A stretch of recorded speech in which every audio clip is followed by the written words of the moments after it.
आज के इस वीडियो में अमानत से रिलेटेड 40 ऐसा प्रश्न देने वाला हूँ जो बहुत ही ज्यादा इंपॉर्टेंट है। नॉर्मल इंसान को भी यह जानना जरूरी है। जैसे मुस्तकिल किस त्योहार, पैमाइश, बंदे, खाना पूरी, ये सभी क्या क्या होता है, जमाबंदी, दाखिल खारिज, खाता संख्या, खेसरा संख्या, रतियान कितने प्रकार का होता है, बहुत सी चीजों के बारे में जानेंगे। चलिए स्टार्ट करता हूँ। फर्स्ट, अमीन किसे कहते हैं? अमीन एक अरबी शब्द है। इस शब्द को हिंदी में ईमानदार इंसान या व्यक्ति, उर्दू में अमानत और अंग्रेजी में सर्वे कहते हैं। यानी किसी भूमि को किसी पैमाने से नाप कर नमूना तैयार कर दे उसे हम अमीन कहते हैं। दूसरा, किश्तवार किसे कहते हैं? सरजमीन के अनुसार नाप कर नक्शा तैयार करने की प्रक्रिया को किश्तवार कहते हैं। सर्वे 3 नंबर है जो सर्वे किसे कहते हैं? पृथ्वी के किसी भी हिस्से को किसी पैमाने के माध्यम से माप कर नक्शा बनाने की प्रक्रिया को सर्वे कहते हैं। चौथा, मुस्तकिल क्या है? मुस्तकिल वह मुकाम चिन्ह है जो पुराने सर्वे से अभी तक अपने रूप में कायम, जैसे पुराना मंदिर, मस्जिद, कुआं, तालाब इत्यादि। और भी बहुत सारे मुस्तकिल होते हैं। 5 नंबर, चंदा या बम्बा क्या? चंदा गोल शक्ल का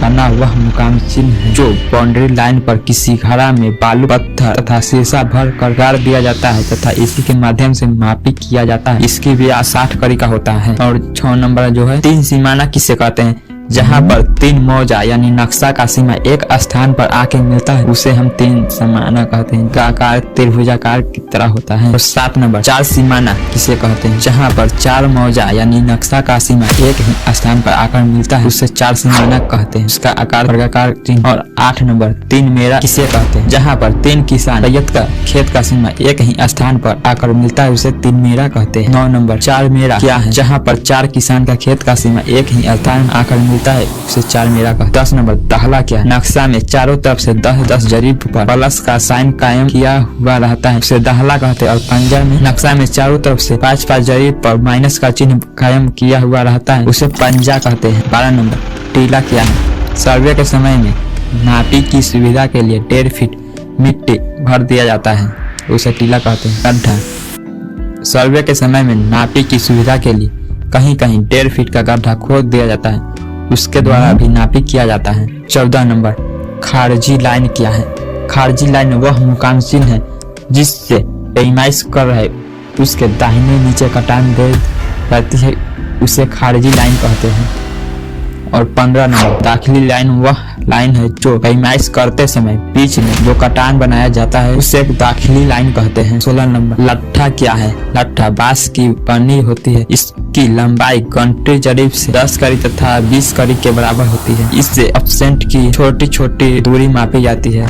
मकान वाली जमीन नापने के काम में लाया जाता है। खाका कागज क्या है? खाका कागज का अर्थ होता है 3 पेपर जो अमीन के लिए अति आवश्यक है। अमीन अपने दिन भर के लिए काम को खाका कागज पर नोट करते हैं तथा फील्ड बुक बनाकर नक्शा तैयार करते हैं। और 18 नंबर, पैमाना जमीन मापी करने वाले इकाई स्केल को पैमाना कहते हैं। यानी बिहार सरकार द्वारा जो इकाई स्केल निश्चित किया गया है उसे पैमाना कहते हैं। 1 मील में 1760 गज होता है यानी 16 इंच के पैमाना से 1 इंच बराबर होता है 110 गज। और 32 इंच के पैमाना से 1 इंच बराबर होता है 55 गज। और 64 इंच पैमाना से 1 इंच बराबर होता है 27.5 गज। और 19 नंबर, खेत क्या है? खेत वह क्षेत्र है जिसे एक या एक से अधिक व्यक्ति का साथ या अलग अलग कब्जा रहा जिसकी किस्म, प्रकार, जमीन का लगान हकीकत होता है। और 20 नंबर, खानापुरी किश्तवार के तैयार नक्शे। खानापुरी किश्तवार में तैयार नक्शे में सिलसिलेवार नंबर देना तथा खेसरा के खानों को पूर्ति करने की खानापुरी कहते हैं। 21 नंबर, अधिकार या अभिलेख से क्या समझते हैं? जमीन के हकीकत को अधिकार कहते हैं। जैसे कोई जमीन खरीद कर प्राप्त किया जाता है तो उसका अधिकार केवाला होता है तथा उस जमीन का मानचित्र कर देना एवं जमीन के मुख्य चीजों को खतियान में दर्ज कर देना, जैसे खातेदार, व्यक्ति का नाम, हिस्सेदार का वर्णन, खाता नंबर, खेसरा नंबर इत्यादि अभिलेख कहलाता है। और 22 नंबर, दाखिल खारिज किसे कहते हैं? दाखिल का अर्थ होता है किसी के अधिकार में अपना अधिकार जमाना तथा खारिज का अर्थ होता है किसी के अधिकार को समाप्त करता है। जमीन में रजिस्ट्री करवाने के पश्चात केवाला कागज के नकल निकाल कर अंचलाधिकारी के पास छोटे कर्मचारी के माध्यम से अपने अधिकार को लेने के लिए आवेदन किया जाता है एवं दाखिल खारिज हो जाने के बाद अंचलाधिकारी खातेदार व्यक्ति के नाम लिखकर रजिस्टर नंबर 2 से हटा देते हैं तथा जिस व्यक्ति के नाम से दाखिल खारिज हो रहा है उस व्यक्ति का नाम लिख देते हैं एवं दाखिल खारिज हो जाने के बाद उस जमीन को छोटे कर्मचारी को रसीद काटने की अनुमति मिलती है। और 23 नंबर जमाबंदी रजिस्टर किसे कहते हैं? यह रजिस्टर किसके पास रहता है? जमाबंदी रजिस्टर में प्रत्येक किसान का प्रत्येक खेसरा का लगान लिखा रहता है तथा जितने व्यक्ति के नाम से रजिस्टर बन रहा है उतनी ही जमाबंदी नंबर बनता है। जमाबंदी नंबर को होल्डिंग नंबर के नाम से भी जाना जाता है तथा यह रजिस्टर हल्का कर्मचारी के पास रहता है। इस रजिस्टर के माध्यम से प्रत्येक साल का लगान रसीद में लिखकर हल्का कर्मचारी रसीद काटते हैं। 14 नंबर खेवट नंबर किसे कहते हैं? अपने पूर्वजों के नाम से जो जमीन होता है उसे खेवट नंबर कहते हैं। 25 नंबर तौजी नंबर किसे कहते हैं? जमींदारों सीरियल नंबर को तौजी नंबर कहते हैं। और 26 नंबर खेसरा नंबर क्या है? जमीन के सीरियल नंबर को खेसरा नंबर कहते हैं। 27 नंबर खाता नंबर खतियान को विभाजित करना या कई भागों में बांट देना खाता नंबर कहलाता है। और 28 नंबर खतियान क्या है? अपने पूर्वजों के नाम से जो जमीन होता है उसे खतियान कहते हैं। बट्टा नंबर 29 नंबर जो खानापुरी करते समय किसी खेसरा का खेसरा नंबर लिखने में छूट जाता है या अमीन से गलती हो जाती है तो नक्शा के चिन्ह नीचे बट्टा नंबर का चिन्ह देकर छूटा हुआ खेसरा का खेसरा नंबर लिखा जाता है। माना कि छूटा हुआ खेसरा का सीरियल नंबर 1, 2, 3 है और उसके सामने वाला खेसरा नंबर 220, 530 और 1000 है तो नंबर इस प्रकार लिखा जाएगा 220 भागा 1531, 530 भागा 1532 और 1000 भागा 1533। यदि नक्शा में अंतिम खेसरा 1530 है तो 30 नंबर कुदान नंबर किसे का? खानापुरी करते समय जो खेत छोटा हो जिसमें खेसरा नंबर नहीं भरा पाता है तो बाद वाले खेत में दशमलव का चिन्ह देकर उस खेत का नंबर भर दिया जाता है, उसे कुदान नंबर कहते हैं। 31 नंबर तस्दीक किसे कहते हैं? खानापुरी में किए गए कार्यों का जो उच्च पदाधिकारी द्वारा जो जात पड़ताल किया जाता है उसे तस्दीक कहते हैं। और 32 नंबर क्वेश्चन सन 1956 ईस्वी के पहले हिंदू विधवा का क्या अधिकार था और इन्हें कब से अधिकार दिया गया? सन 1956 ईस्वी के पहले हिंदू विधवा को सिर्फ खाना तथा हल्का कपड़ा दिया जाता और उनके साथ लोग हीन भावना से देखा करते, जिससे हिंदू विधवा जीवन यापन करने में बहुत सारी परेशानियां यानी कठिनाइयों का सामना करना पड़ता था। इन सारी बातों को सरकार ध्यान में रखते हुए सन 1956 ईस्वी में सरकार ने एक ऐसा कानून तैयार किया जो उसके पति का अधिकार हो वही अधिकार हिंदू विधवा का है। अब वह अपनी जमीन का बंटवारा कर सकती है या अपने नाम से यह जमीन को बेच सकते। और 33 नंबर पिता और पुत्र का आपसी अधिकार क्या होता है? पिता के रहते हुए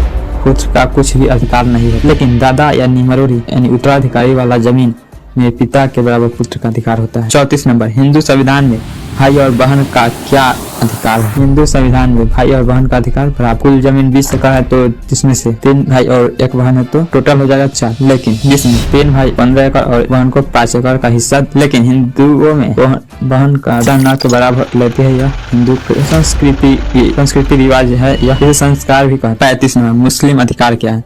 मुस्लिम संविधान में भी पिता के रहते हुए पुत्र का कुछ भी अधिकार नहीं होता, लेकिन पिता के मृत्यु के बाद पुत्र को 10 आना, पुत्री को 4 आना और पत्नी को 2 आना का हिस्सा होता है, लेकिन पत्नी के मृत्यु के बाद पुत्र को 10 आना और पुत्री को 6 आना का हिस्सा होता है। और 36 नंबर खानापुरी में कितने प्रकार का कागजात होते हैं? पहला खेसरा फॉर्म, दूसरा खतियान फॉर्म, तीसरा तनाजा फॉर्म, चौथा खेसरा निर्देशक फॉर्म और 5वां याददाश्त फॉर्म और 6ठा तेरजी फॉर्म और 7वां नंबर राकवा मिलान। खानापुरी में ये 7 प्रकार के कागजात आवश्यक है। और 37 नंबर खतियान कितने प्रकार के? खतियान 13 प्रकार के होते हैं, जिसमें से नाम है ये सब केसर हिंद खतियान, जिला बोर्ड खतियान, बकास्त या मालकीय खतियान, जीरात खतियान, गैर मजरुआ आम खतियान, गैर मजरुआ खास खतियान, रैयत खतियान, मुस्तवा खतियान, सिकमी खतियान, संवर्ध खतियान, मैली लगान खतियान, तनाजा खतियान, बकास्त। 38 नंबर चकबंदी क्या है? जमीन के बड़े टुकड़े को चक कहते हैं और उस चक के चारों तरफ से घेरने की क्रिया को बंदी कहते हैं। इसे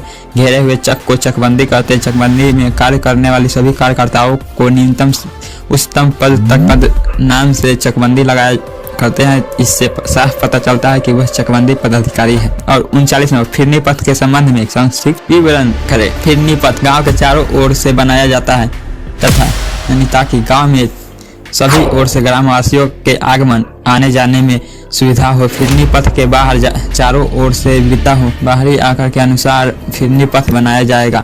फिरनी पथ के सीमावर्ती यानी नजदीक में मेन रोड या से PW यानी पब्लिक वे डिपार्टमेंट से नेशनल हाईवे रोड से तथा रेलवे लाइन या अनेक प्रकार के पथों से मिला दिया जाता है ताकि ग्रामवासियों को किसी भी समय आने जाने में रिक्शा, बस आदि सवारियों से दिक्कत ना हो। फिरनी पथ गाँव के बाहर के बीच किसी भूमि को चकबंदी नहीं की जाती, उस भूमि को मुक्त रखा जाता है। और 40 नंबर, चकबंदी होने से किसान का क्या लाभ और क्या हानि है। लाभ यानी चकबंदी होने से किसान को अनेक प्रकार का लाभ है। प्रथम और मुख्य लाभ यह है कि किसान को खेती करने में अधिक सुविधा होती है, क्योंकि छोटे छोटे खेतों को टुकड़ा के बजाय एक जगह एक बड़ा सा चक हो जाता है, जिससे बहुत ही अच्छा हो जाता है। हानि क्या है चकबंदी होने से? चकबंदी से हानि का कारण एक ही हो सकता है कि जिस कार्यालय में भ्रष्टाचार होता हो वहाँ का सरकारी कार्यालय जमीन के मूल्यांकन में और चक देने में उलटफेर कर देते हैं। जो जमीन थोड़ा चालाक होते हैं वे पैसा वाले होते हैं, वह पैसा देकर अच्छा किस्म जहाँ पैदावार अच्छा होता है उस जमीन वाला चक अपने नाम से करवा लेते हैं, जिससे उस किसान को अधिक पैदावार का जमीन मिल जाता है। इसलिए चकबंदी के कार्य होने के समय किसान को सावधान रहना चाहिए ताकि चकबंदी करते समय हमारा चक इधर उधर ना हो जाए, ताकि आने वाला कल से हमारा पैदावार कम ना हो सके। इस कार्य को होते समय किसान को तत्पर पर रहना अति आवश्यक है। इतना ही, यह 40 क्वेश्चन बहुत ही ज़्यादा इम्पोर्टेंट है और इसे जाने बिना आप लोग अमीर नहीं बन सकते। इसके बाद मैं लाऊंगा इंटरमीडिएट कोर्स, ये था बिगनर के लिए 40 क्वेश्चन। नेक्स्ट इंटरमीडिएट आएगा, उसका बाद एडवांस आएगा कोर्स। इतना ही मिलेंगे नेक्स्ट वीडियो में, तब तक के लाइक कमेंट फॉलो शेयर कर दीजिएगा।